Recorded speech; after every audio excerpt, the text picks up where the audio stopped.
Hi, Anne. How are you doing? Hi, Rogene. I'm well, thank you. Good to see you. Wonderful. I like your background. Very, very patriotic of our skyline. That's great. Um, and I want to get going because we want to be able to hear from you and hear about what you're running for and why. So, would you mind telling us briefly what is this position you're running for? I think people know you, but they may not know exactly what the position entails.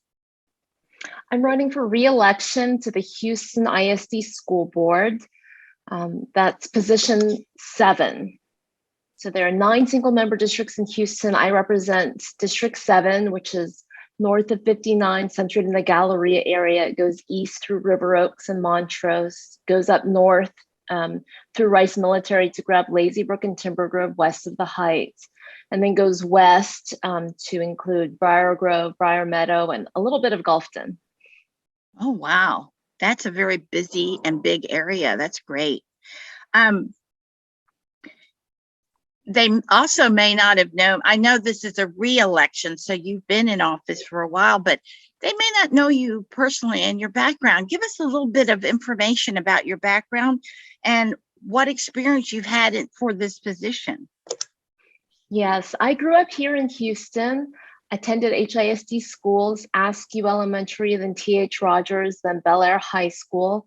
I got an amazing education that allowed me to go study first physics and mathematics at Harvard University, where I was also in the undergraduate teacher education program, and then later public policy when I returned there to get my master's, a second master's degree. In terms of preparation for serving on the school board, I feel like I know Houston well. I'm a product of the school system. Now I'm the mom. I have a kindergarten student in Houston ISD, so I'm a current HISD parent. I also have experience working in our schools. I was a teacher in Houston ISD. I taught at Wisdom High School, where I was Teacher of the Year, Science Department Chair, also at Northside High School. They were called Lee and Davis at the time. And I've also worked as Chief Strategy Officer at Project Grad Houston, helping kids across the city of Houston who are first-generation college-going students to achieve their educational aspirations. So I've experienced working in education across the city, and now over the last 5 years serving on the board, I've been able to put my background in education, public policy, and statistics as well to strengthen our systems for education and HISD. Sounds like you were very, very well educated and good background for this position. They say, I've heard, that the closer the elected position is to the people, that the more impactful it is. So to me, school board is one of the, I don't want to say lowest level. That's not how it's meant. It's closest to the actual people you're trying to work with. Can you tell us why and how your position as school board is impacting people and parents? The school board is incredibly important. In the state of Texas, school districts are called ISDs, independent school districts, because they're governed locally by elected volunteers who are from the community and who set the priorities and who name the values for how we want our children to be educated. Education is an investment in our children and in our city's future. So it's incredibly important. Whether you have a child in the system or you don't, it's important to the future of our city. Houston ISD has some of the top schools in the state of Texas and in the country. We also have some schools that have a ways to go that really need to improve so that we're delivering an excellent education in every neighborhood in the city of Houston. So it's important for the families of Houston, and it's important for our city to have an educated workforce. When we think of Houston, we think of the medical center, we think of the Port of Houston, we think of so many industries that depend upon a well-educated workforce. And so if we want our our city of Houston to stay strong for the future, then we need to be investing in education. We have a $2 billion budget, and that's a big investment. It's mostly local property taxes. So it's a big investment that we make in our children in the future, and it's important to get it right. Absolutely. That's great. Well, you have served in this position for 4 years now, Anne? 5 years, yeah. 5 years. Wow.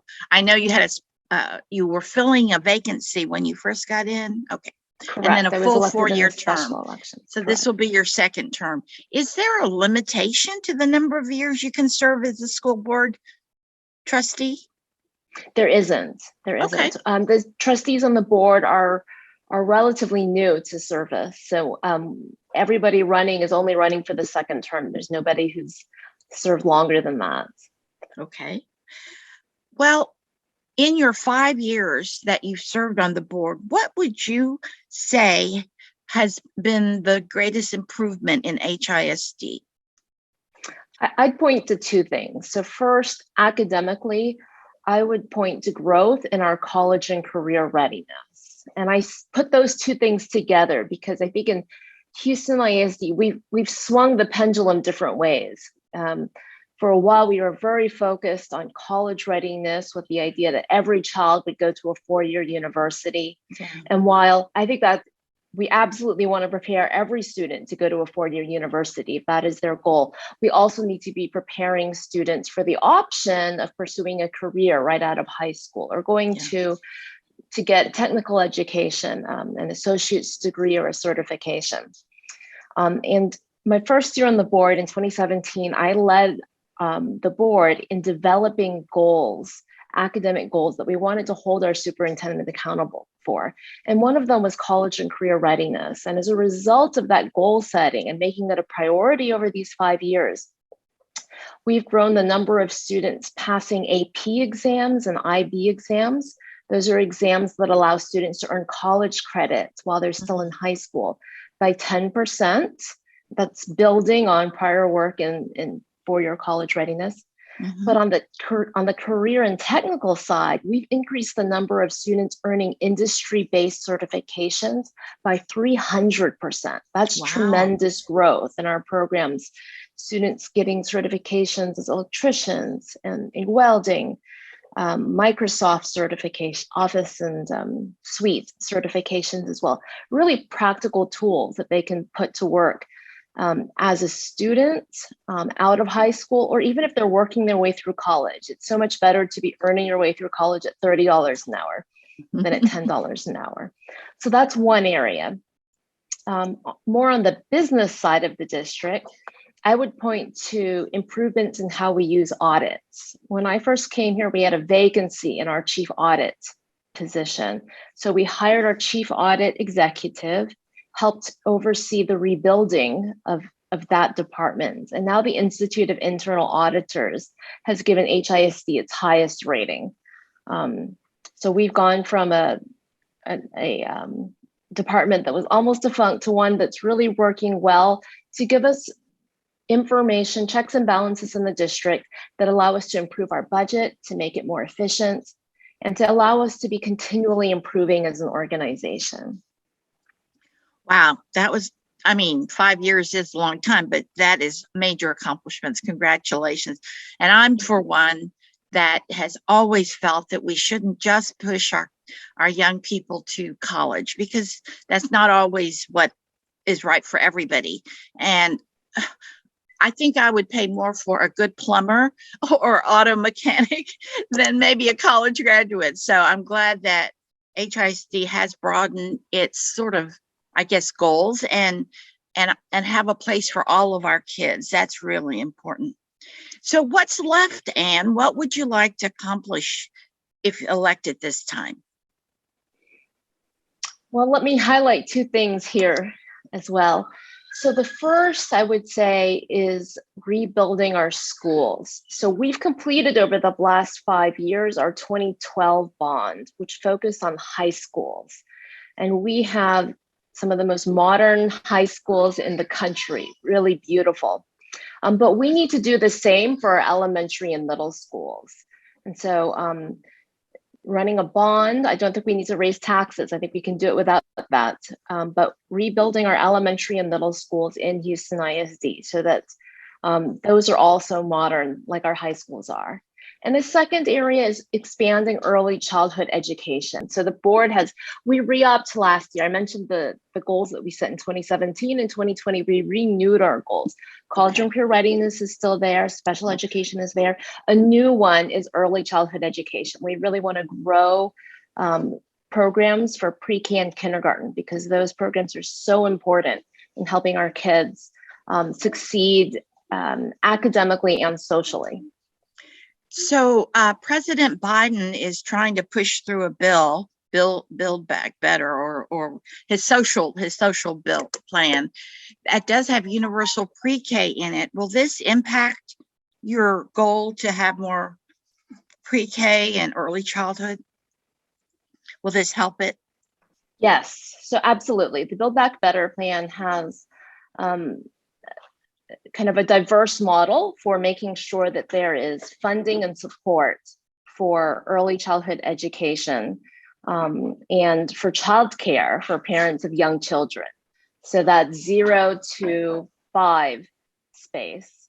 And I certainly think as that bill is fleshed out, we're going to see greater supports for our school systems as well. So absolutely, that will be helpful to us. In case it doesn't get passed and that money doesn't flow down, how would we be able to pay for this? Currently, Houston ISD offers full day pre-kindergarten. So in every school, Anne? Not at every school, but everywhere where we do offer pre-kindergarten, and it is most elementary schools. And then we have early childhood centers where the entire school is pre-kindergarten. So we have pre-K 4 at most elementary schools in Houston ISD.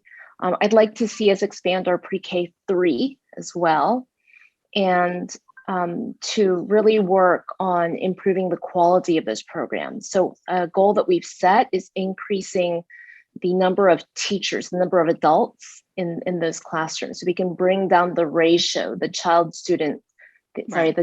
teacher ratio to 12 to 1, so that in those young years, our kids get more of a focus.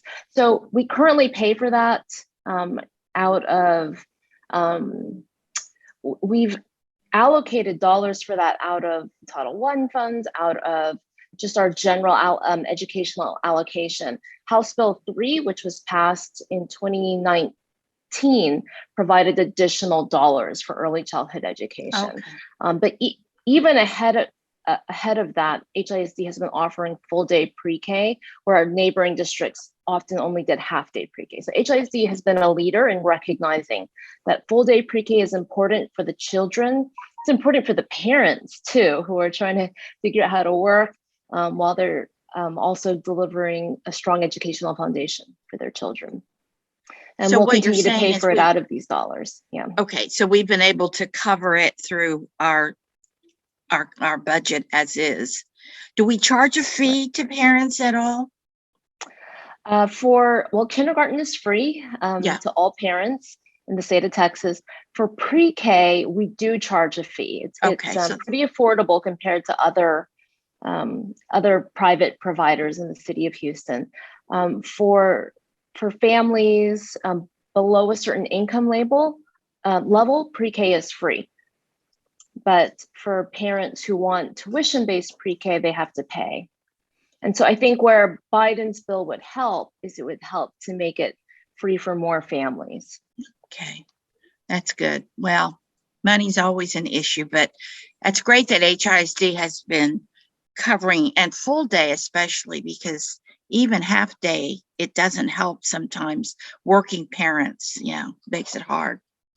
So Anne, you've had an opportunity to share with us, and it's been very impressive, the things that you and your colleagues have been able to accomplish over the last, say, 5 years. What, in addition to what you've done, what else makes you best qualified for this position? And why should someone vote for you over your opponent? Because this is a runoff. So I guess you're up against one other person in the position. Okay. So tell us, why should we vote for you? Well, I would point to a mix of my life experience, which includes being a student in Houston ISD from elementary school all the way through high school, and then now being a parent. I'm currently a parent in Houston ISD, and I'm the only candidate in this race who is. Okay. So I am personally affected by the decisions that we make as a school board, and have a stake for the next 12 years in how our schools go, our personal stake. Of course, we all have a stake in the future of our city, as I've said. I point to my professional training. I'm the only candidate in this race. Actually, I'm the only seated trustee with quantitative training. And that comes into play a lot of times in our policy work, because we're measuring students' achievements and looking at charts and graphs and student data all the time as trustees. And as the only, my degrees were in physics and mathematics, my first two degrees. And as the only person with training, that kind of quantitative training, it allows me to better hold our superintendent accountable. It allows me to really lead the board as we're developing new metrics for our superintendent evaluation, for the way we communicate to the public about our progress towards our goals. And I think that's important. So I would point to my training as a mathematician, as a scientist, as an educator, and then also in public policy. I draw on that all the time as a trustee. And then finally, I would say my experience over the last 4 to 5 years, my work has been focused on building systems for excellence. And that's on the budget side in Houston IC, making our budget more efficient, bringing in improved audit processes, both internal audits and then also external audits. We brought in the Legislative Budget Board. We work with an external auditor every year to review HISD's finances and practice and business practices to make sure we're continually improving. And then on the academic side, really building systems of oversight to improve college and career readiness, special education, early childhood education, literacy and mathematics. Those are areas that I've helped to lead our board on, and that I think that experience, that continued expertise is important on our board, because we want to continue to support our new superintendent. He's only been here 5 months, and he needs experienced trustees to continue to support his work and hold him accountable for giving our children the education they deserve. I'm glad you mentioned him, because you hadn't thus far, and I did want to insert that, because that was quite an accomplishment for the board to find a qualified person and bring him on. And it sounds like he's fitting in pretty well. I haven't met him personally, but the things I've seen have been good. So I hope all of that goes well. I think that gives us some continuity and stability to have someone like that. The other thing that we didn't talk about, Anna, if you wouldn't mind just addressing it, is the whole state oversight. How are we doing there, and what do you see happening? Yeah, Houston ISD, I think having hired a new superintendent, Superintendent Millard House, is in a really good position. We are very impressed. He was brought into HISD with a unanimous 9-0 vote by our board. We're very impressed with Superintendent House. From what I hear, the Texas Education Agency is really impressed by Millard House as well. Good. So I think, you know, our focus as trustees is the education of our kids. I think Superintendent House just rolled out 5 key priorities that are going to allow him to achieve the board goals that I've discussed a little bit in this interview. And he's working on developing a strategic plan. I think all of that shows how focused HISD is on making sure we're delivering the education we need to our students. And I think that puts us in a good position in terms of our relationships with the state right now. Is there a chance in within the next year or two that they will remove this, whatever they're doing? hand holding? I don't Yeah, know you what know, we call it. we're in the courts right now. And so Okay. so far in terms of state takeover, in terms of masks, Houston ISD has won so far in the courts. You know, I would love for us to you know, be able to come to some kind of a negotiated settlement so that we can spend less resources, you know, Yeah. both from the state side and from Yeah. the district side on legal fees, Yeah. Yeah. and work together for our kids.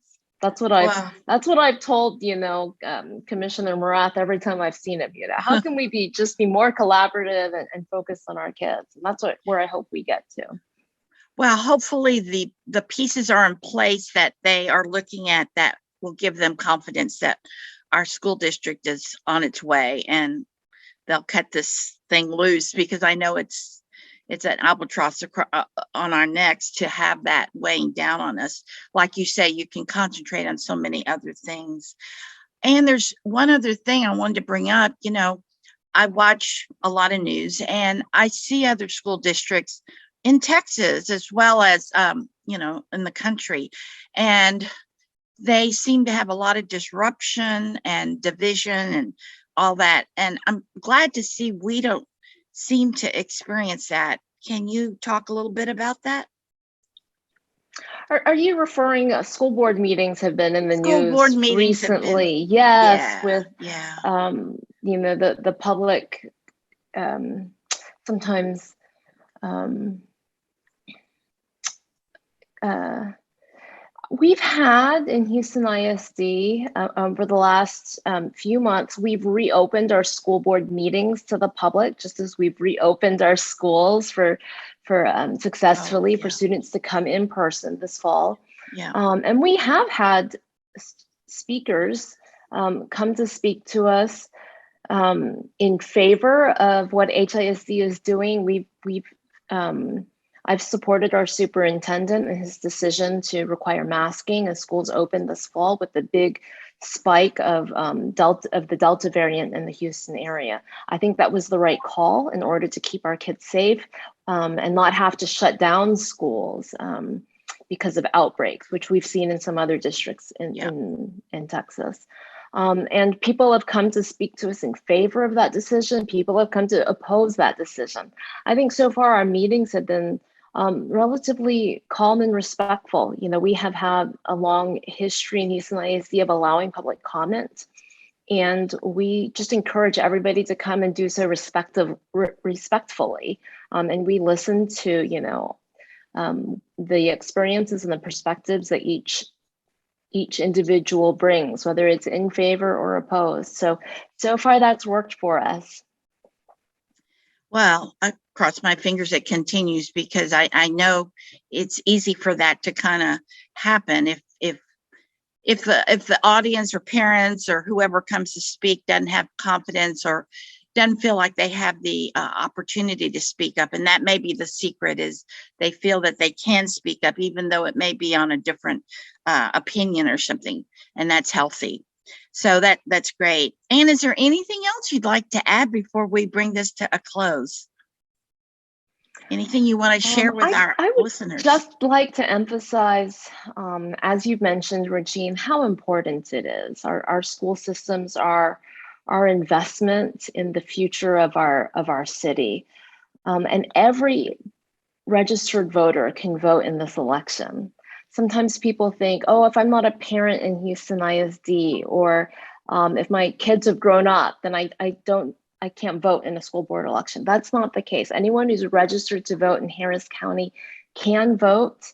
I encourage you to vote in school board elections, because the future of our city is at stake. And school board elections can be very close. So never think that your vote doesn't count. In 2016, I was elected by a margin of 37 votes in a December runoff. So whether you are a parent in HISD or not, whether you voted in November or not, if you just didn't get around to it in November, well, you can get around to it in December. So please vote in this runoff.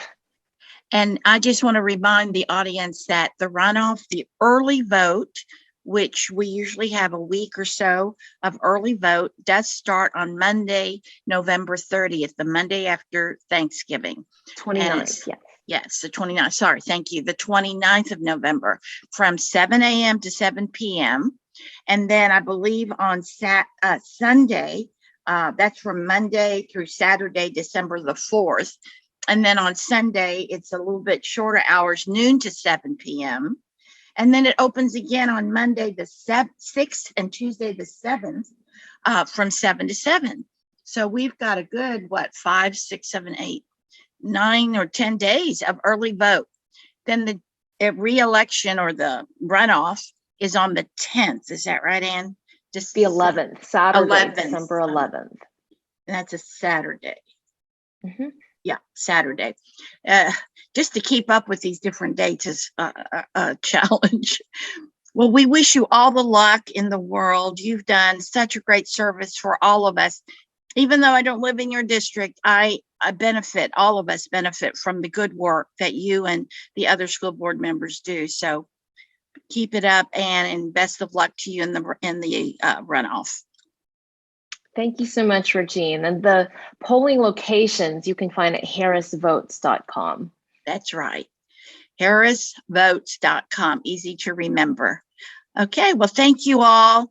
I hope you will take your opportunity to vote in the runoff election, and we will hopefully see you soon, and we'll see Ann hopefully again real soon. Thank you. Thank you, Rogene. Thanks, Kevin.